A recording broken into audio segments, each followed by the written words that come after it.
among the Mormons, both very known works in English. Petrelli's Swedish book, Joseph Smith and Mormonism, also in the 1850s, and Swedish ex-Mormon Karl-Erik Malmström's book titled The Secret is Discovered, or a true account about what Mormonism is in doctrine and living.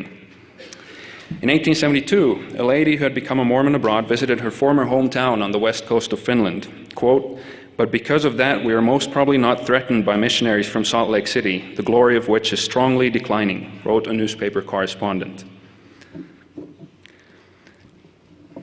The beginning of the final quarter of the 19th century marks the time when Mormon missionaries from the Scandinavian mission first entered Finland.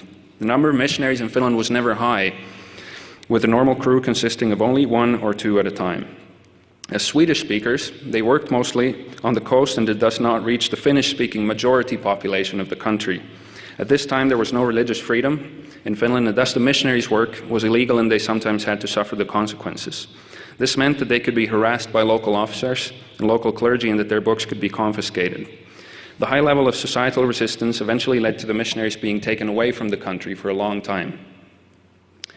There were a lot of newspaper articles depicting society's reactions to these early missionaries. When one of these first missionaries arrived with a new companion after a time of absence, the infuriated Lutheran parish minister on the western coast wrote a letter to the local newspaper. Quote, "Who would have thought that this injurious sect of whom somebody has said that it is a distorted and horrid caricature of all that is holy would find its way even to our sequestered country? We have heard it spoken of Baptists, Methodists, and other such, but at least from the Mormons one is hoped to be spared.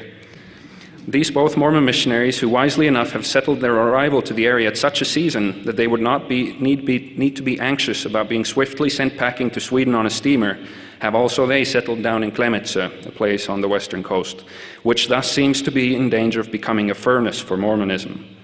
Sent out as missionaries, they have with oversight of the law begun giving official doctrinal presentations, whereafter they have even let themselves spread scriptures.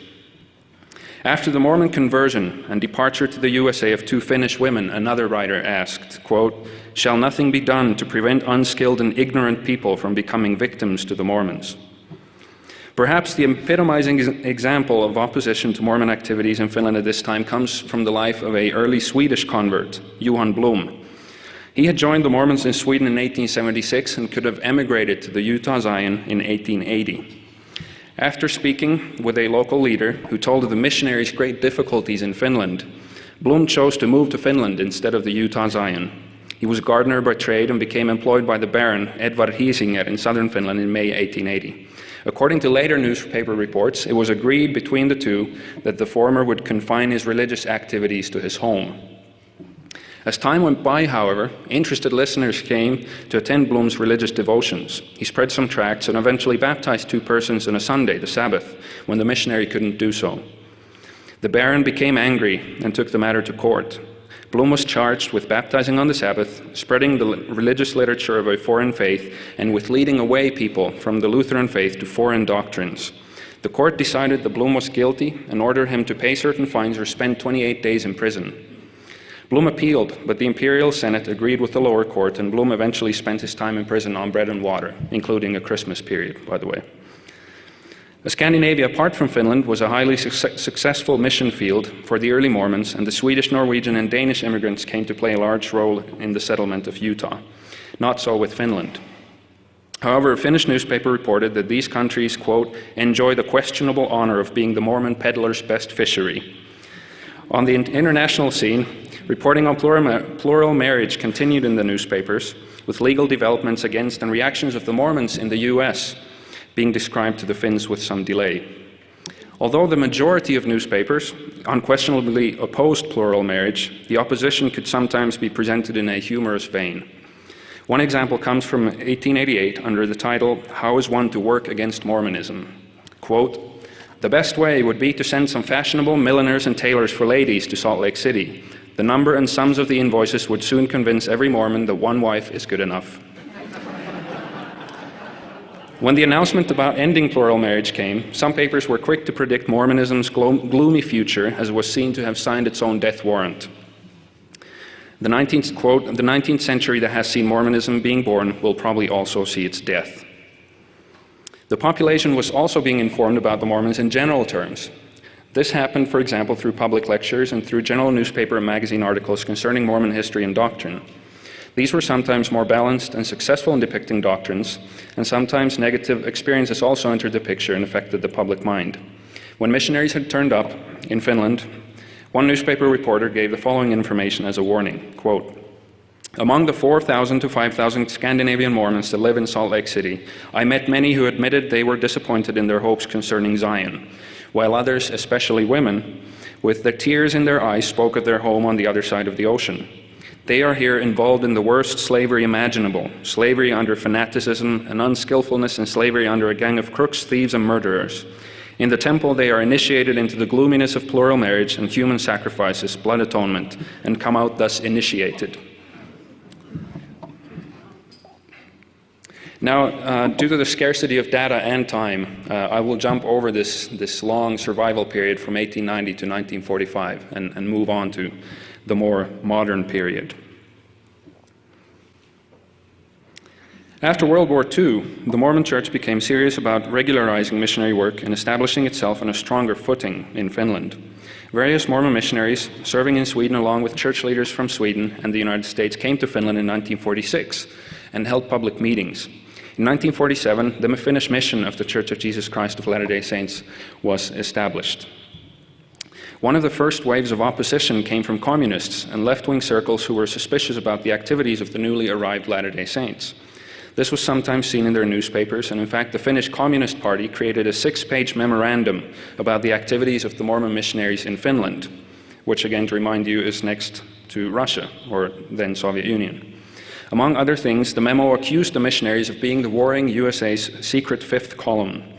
The Soviet Union accused the Mormon missionaries that operated in Finland of being American spies operating close to the Soviet border. The microfilming of Finnish parish records by the Mormons also raised suspicion in the leftist circles. While there had been books in Swedish available in Finland already in the 19th century, the first Finnish language books actually began to appear during this era.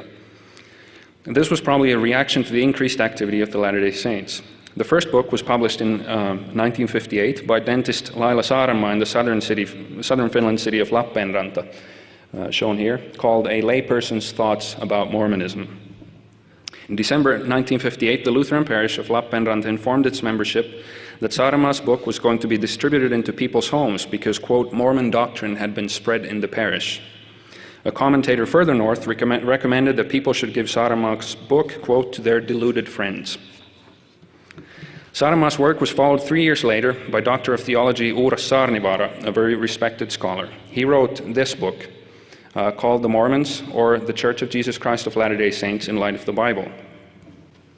Kirsti Kena was another theologian that was active in opposing the Latter-day Saints. In addition to public lectures on the topic, she published under the imprint of the Lutheran Church the pamphlet What Should One Say About the Mormons in 1963. And another very respected theologian, Aimo Nikolainen, published a book a little later. That cover is shown here. The book is called Demarcation. And it devotes one chapter to Mormonism, or more precisely to the Mormon concept of modern-day prophets. Although Nikolainen thought that individual Mormons could be fine people, he felt that Mormonism was an inferior religion and certainly didn't mince words in his condemnation in an earlier publication. Excuse me.